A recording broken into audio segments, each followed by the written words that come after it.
Hi y'all, it's Kimberly here. Thank you for coming to my channel. I have some new subscribers. I've gotten a few new ones for the past month, and I was just gonna go over. I do vlogs and mukbangs and just random stuff. It's just maybe 3 to 5 videos a week usually, and I'm just barely learning how to edit, and I just learned how to do a thumbnail today. And I wanted to try to change the thumbnail on the video I did yesterday because it showed me smiling. And I didn't think it was very appropriate. It was, I've been trying to figure it out for like 3 or 4 hours. And apparently there's something that's not working on my YouTube channel and it won't allow me. I made the thumbnails, but it won't allow me to change it. There's something wrong with my account or something like that. And just another issue that I'm having with YouTube. So hold on, and hopefully I can get some really good thumbnails made. Hopefully I can get those changed.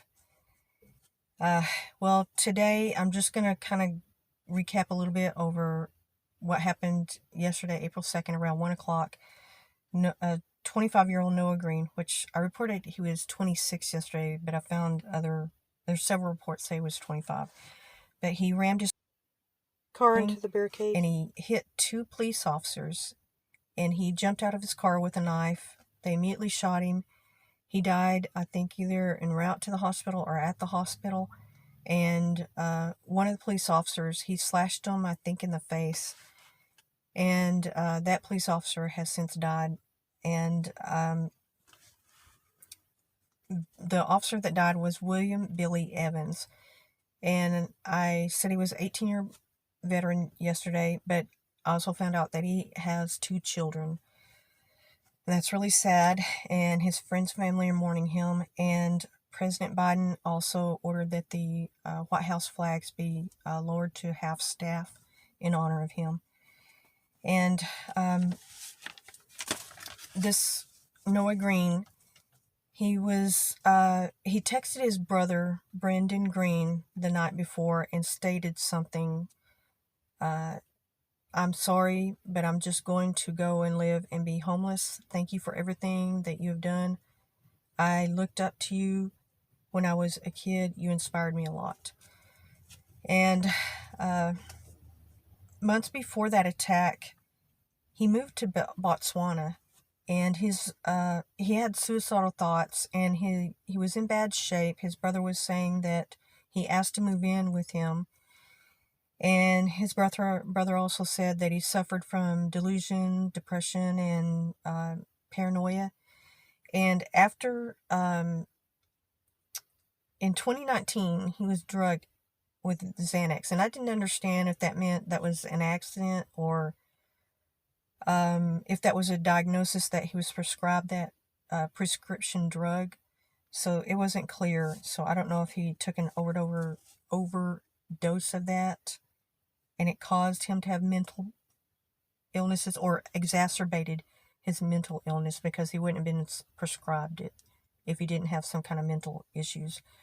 So I don't know if that made the paranoia worse, if there was some incident that occurred medically with a overdose of Xanax, or it just wasn't really clear. And this is something I didn't really know. Well, I did report that he was a follower of the Nation of Islam with the leader, Louis Farrakhan. He followed him. I don't know if he was radicalized, if there were other, this is just barely, they're just finding a few things out, but actually the Southern Poverty Law Center considers the Nation of Islam to be a hate group, and I didn't even know that. I've worked with Muslims. I've had to interact with them, and I've never had any kind of issue or anything, happen or occur. So I think this is just an isolated incident with him. I'm not sure if there was any connection to any other groups, or, they're still investigating, the depth of his issues. And he also posted on Facebook a message saying the past few years had been really tough for him. And on March 17th, he also posted about losing his job, and he was in search of a spiritual journey. And that there was, he made comments about fear, hunger, loss of wealth, and diminution of fruit, which is kind of like, I think it's like not prospering. I didn't actually look that up, but I've seen quotes like that before. I'm not sure if that meant in the respect of his success in life, or that's what I was thinking he was referring to. So I don't really know. So this guy was, he was having issues, and he was not in the right mind, clearly, and it was considered pretty much an isolated incident. It wasn't really, or whether it has been upgraded to any other sort of attack, they just started investigating it. So if he was associated with any groups or anything like that, I'm not aware of it. And the officer on January 6th that died, Brian Sicknick, when he was assaulted at the Capitol, he died the next day on January 7th. And they say he was also beaten in the head, but he was also sprayed maybe with a toxic substance right in his face. And when he went back to his office, he collapsed and then died the next day at the hospital. And not just him, there were two other officers that were in the vicinity with him that were also sprayed with this toxic substance, and they were incapacitated for about 20 minutes, and it was causing them breathing issues and burning their eyes, and it left scarring around their eyes. And it was much stronger than a regular pepper spray, they were saying. And numerous officers were also sprayed with this. This is a weapon that many of the people who many of the riders that were there, they were using some kind of sprays. And also some of the weapons that they were using were like sledgehammers, baseball bats, the flagpole. That there's one part of the video where it shows them jamming a flagpole, and a pair of crutches, sticks, hockey sticks. Just using all kinds of weapons, whatever they could find, they were using it as a weapon, to fight their way into the Capitol. And there were two arrests made in connection with this Brian Sicknick death. Julian, I'm not sure if it's Eli or Ellie Cotter, he's age 32 of Pennsylvania. George Pierre Tanios, age 39 of West Virginia. They were they got a tip. The FBI got a tip, and they were identified through police video, body cam footage. And Tanios' sister made a statement that in a phone interview that he was arrested for something he didn't do. He didn't do it. He would never do that. Well, subsequently, they're on video. There's body cam footage and surveillance footage of both of these people there at the Capitol participating in this riot.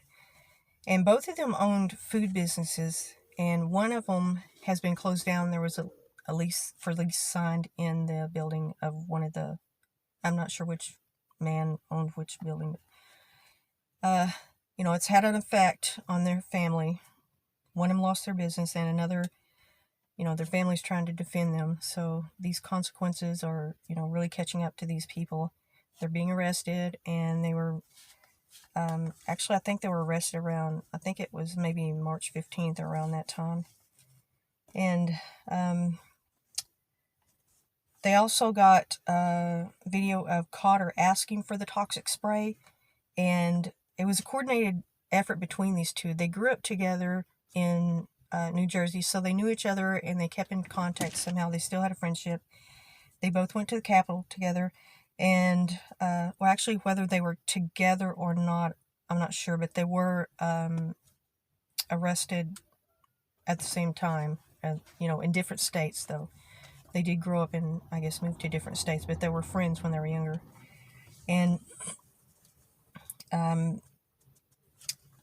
They've got it on video of him asking for the toxic spray, and then they've got photos of him holding the canister, Khater, Khater. And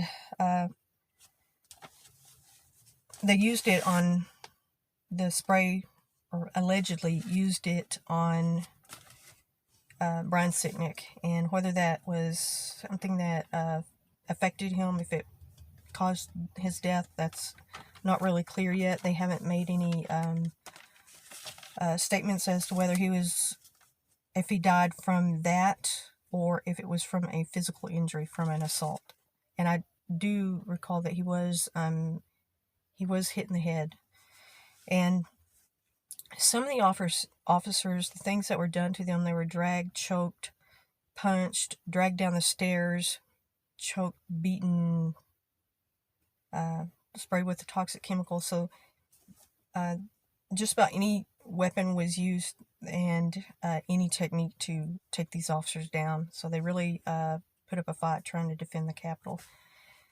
And unfortunately, 2 of them lost their lives from it. And as I reported yesterday, 2 of them committed suicide because of this January 6th incident.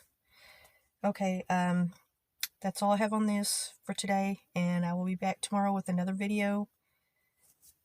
Not specifically pertaining to this, but in a way, I was going to talk about maybe some of the legal defense that they may be using, or some of the, for Noah Green, not for the other Capitol rioters, but for Noah Green.